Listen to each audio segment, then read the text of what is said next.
Sign this divorce paper. My husband declared this, having chosen to believe his mother's deceitful words over mine and pushing me and the children out into the cold. I couldn't believe it. That was something I couldn't do. I told my husband the truth. From now on, I will be happy with the children. My name is Jody. When my second daughter was just born, my then husband suddenly passed away. Both of my parents had already passed away, and I lived in the house left by my husband, with the support of my uncle and his wife, who lived nearby. My uncle and his wife had no children of their own, and I had been loved like their own daughter since I was young. I started working as an office worker at the company my uncle ran. Although I had been a housewife since getting married, sewing was my hobby, and I had to earn income from it someday, enjoying making clothes for my daughters. However, when my husband passed away, and we were in financial difficulty, my uncle suggested that we needed a stable income. His company was in manufacturing, small scale, but proud of producing quality products. I met my current husband, Ned, at that company. He was also a mid-career hire. He had been through a divorce, and because his previous marriage was with a coworker, he felt uncomfortable and transferred jobs. He was sincere, dedicated to his work, and had a gentle personality, eventually becoming a trusted figure by those around us. We gradually became closer and started dating with the intention of marrying. Ned actively took care of the children, and they adored him, believing that having a father would positively influence the children. I decided to remarry.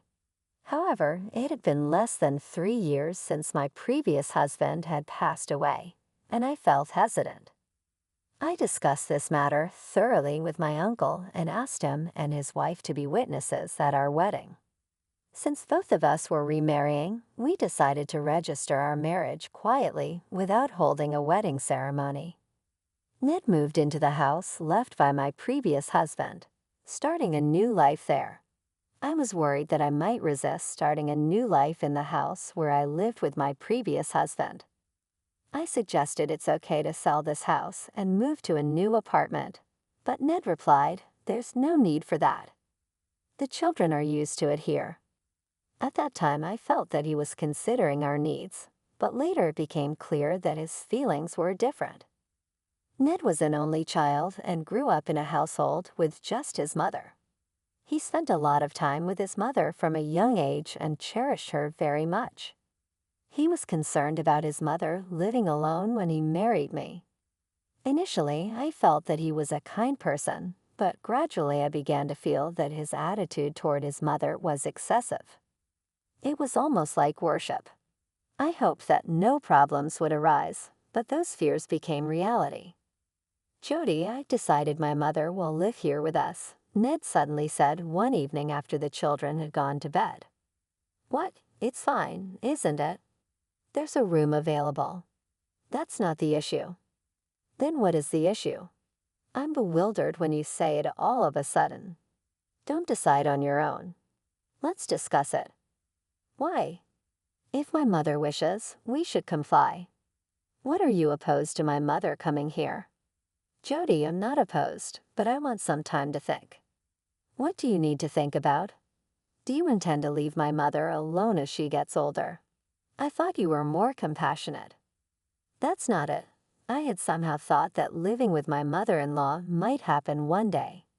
However, I had only met her once when I greeted her at our wedding, and I don't know her well. Although Ned often told me about the wonderful aspects of his mother, it was always from his perspective, and to me, she is still a stranger. I feel that suddenly proposing to live together without knowing how well our personalities would mesh is unreasonable.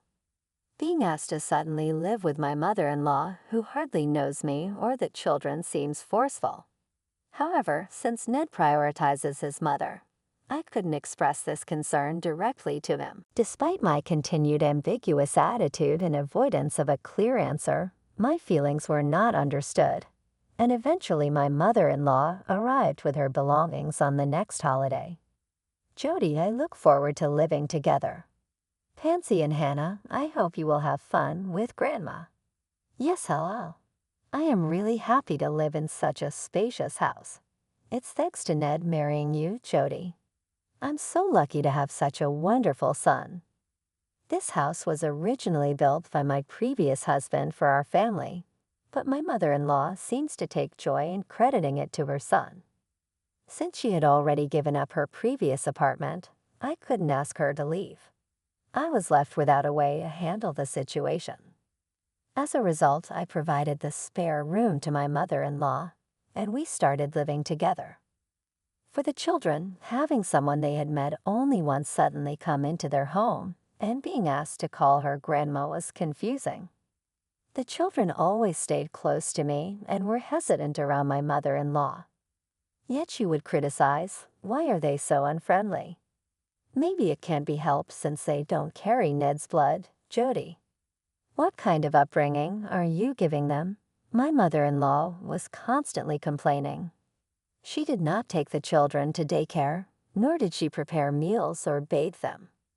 Moreover, she did not involve herself in any household chores. I was handling all the housework alone. Laundry, meal preparation, and cleaning. All of it added to my burden. Even though my mother-in-law was not working, she relaxed at home watching TV or sometimes went out to shop for things she liked. If she had the means to do so, I wished she would contribute a little to the living expenses, but she never did. I would have liked to set rules before agreeing to live together, but now it is too late. If I try to say anything to my mother-in-law, harsh words are sure to come back, making it difficult. It seems that all my actions and behavior are causing dissatisfaction for my mother-in-law. The house isn't perfectly clean. There's a problem with how the laundry is folded. Meals are delayed. The food tastes bland, and she doesn't like how I interact with Ned. The list is endless. I myself am balancing work and home, giving my all to both childcare and household duties. Ned, who used to actively take care of the children, now spends all this time with his mother since she moved in. Ned, your mother is, well, it would really help if she could lend a hand. If she could at least look after the children, they might grow closer to their grandma. What are you talking about? Mom raised me by herself and has had a tough life, working for many years. I want to let her rest a bit. If that's the case, can't you help out a little? I work in a hot field all year round with overtime every day, Jody. You work in a cool office and get to leave on time.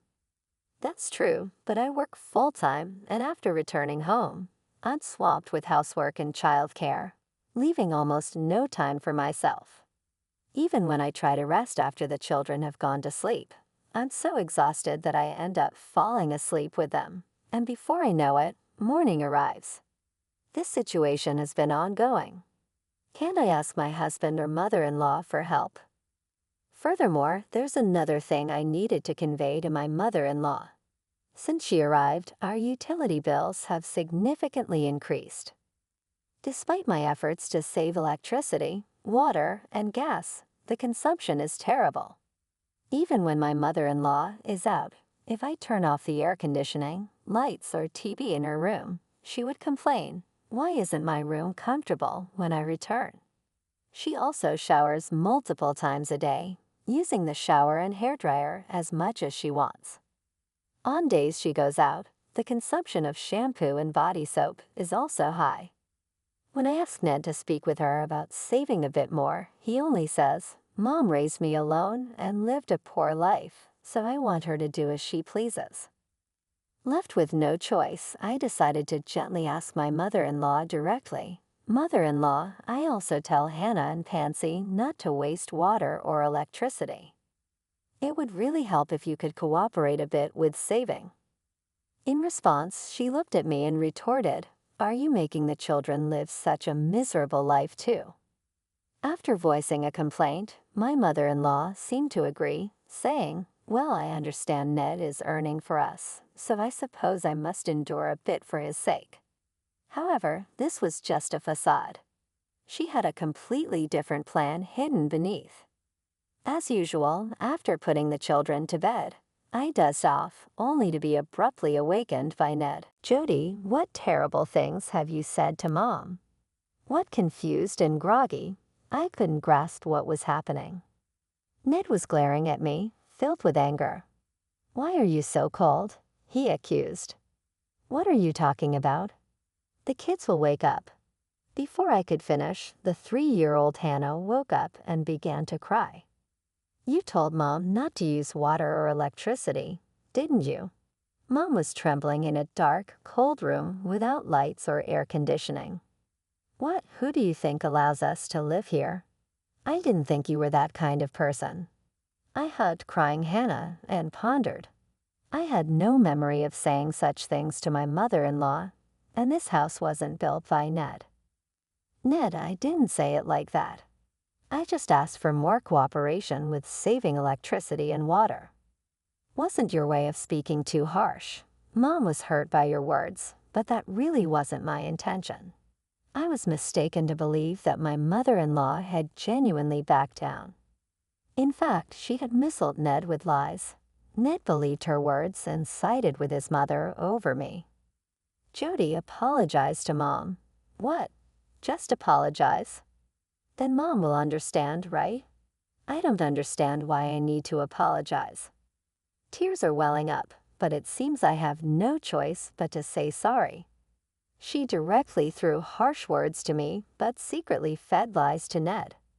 While enduring such behavior from her, the days passed by. When would this end? The year became colder. Eventually, the holiday season came, and Ned was gone. My mother-in-law was also out with friends, so she wasn't at home. I was spending a calm afternoon with the children for the first time in a while.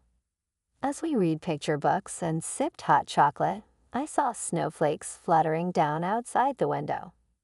"Look, Pansy, Hannah, it's snowing." When I shouted, Pansy and Hannah cheered and ran towards the window. "Mommy, I want to make a snowman." "Me too, Hannah." "Yes, if there's enough snow tomorrow morning. Let's make a big snowman together." Yay! The children were unable to hide their excitement and frolicked about. At that moment, Pansy stopped and stared at something. "Pansy, what's wrong?" "Mommy, it's Grandma and Daddy."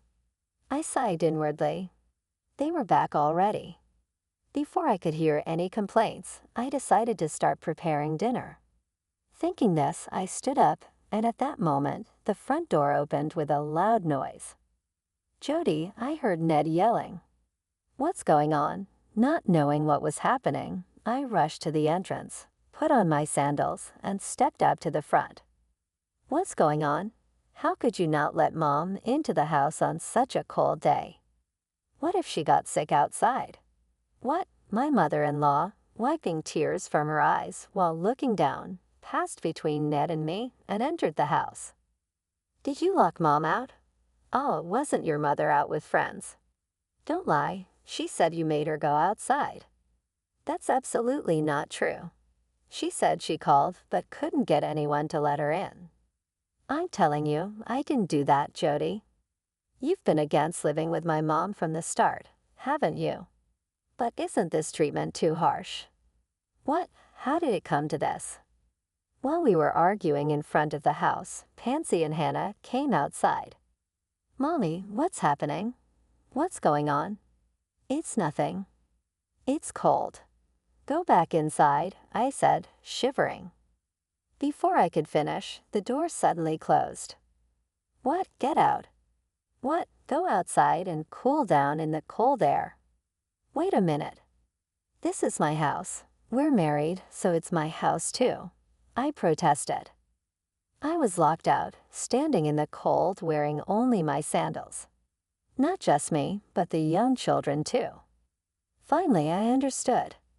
They were trying to push me out of the house and make it their own. How foolish had I been? The only people I could rely on were my uncle and his wife.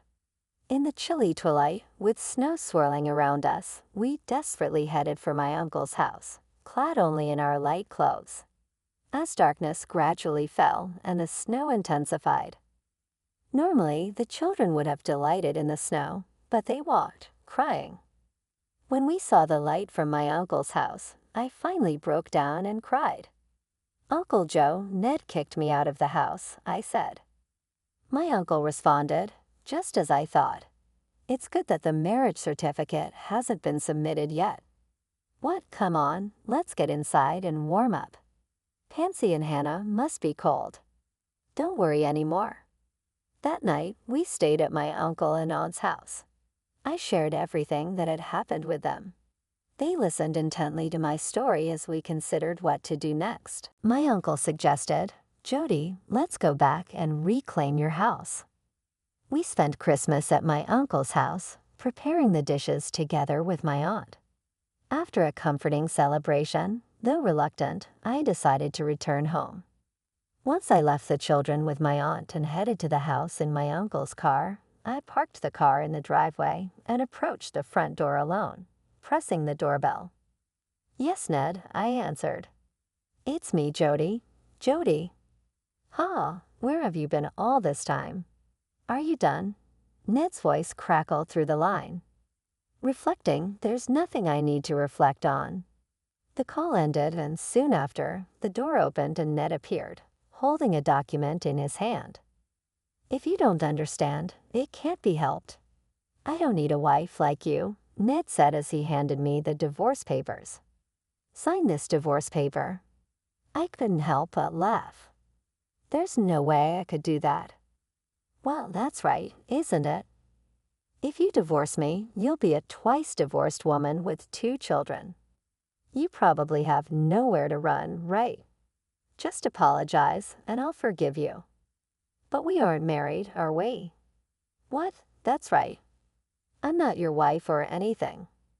What? Yes, we're not married, but the marriage certificate, it wasn't submitted. What? So we aren't married? I can't believe it. How can that be? The person who was supposed to act as a witness said he lost the form. That's a lie. The story about losing the form was a lie, but the truth was that the form had never been submitted. Ned was speechless, his face turning pale. At that moment, a luxury car arrived.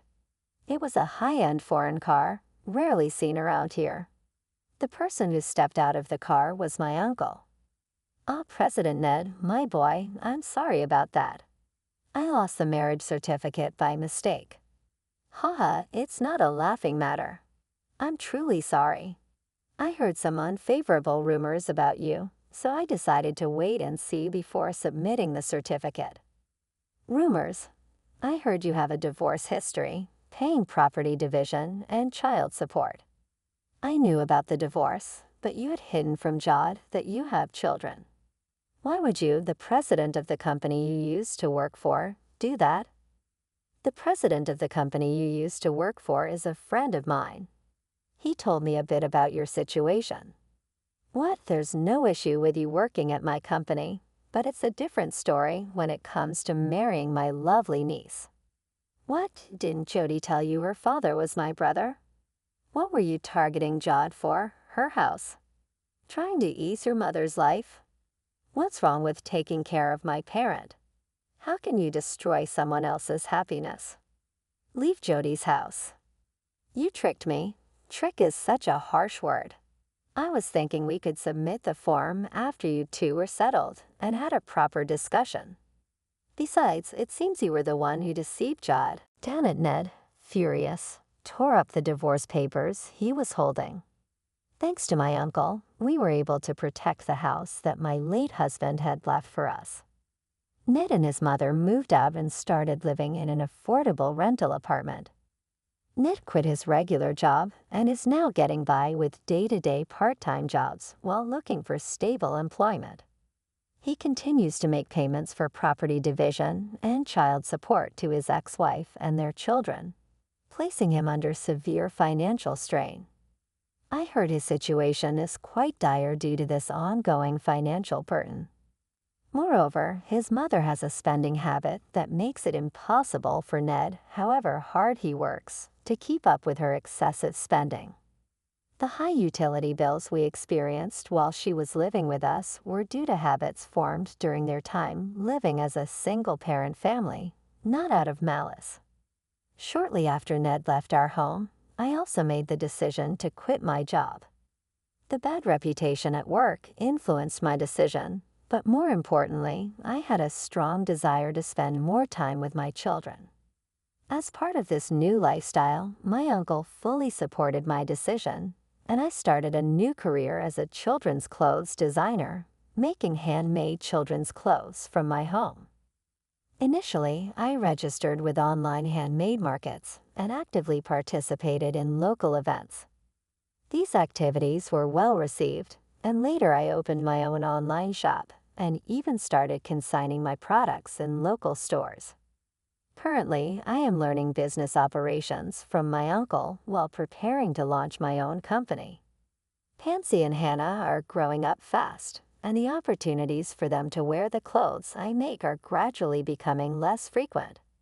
However, I dream of dressing my grandchildren in these clothes one day. With these hopes in mind, I spend my busy days feeling fulfilled.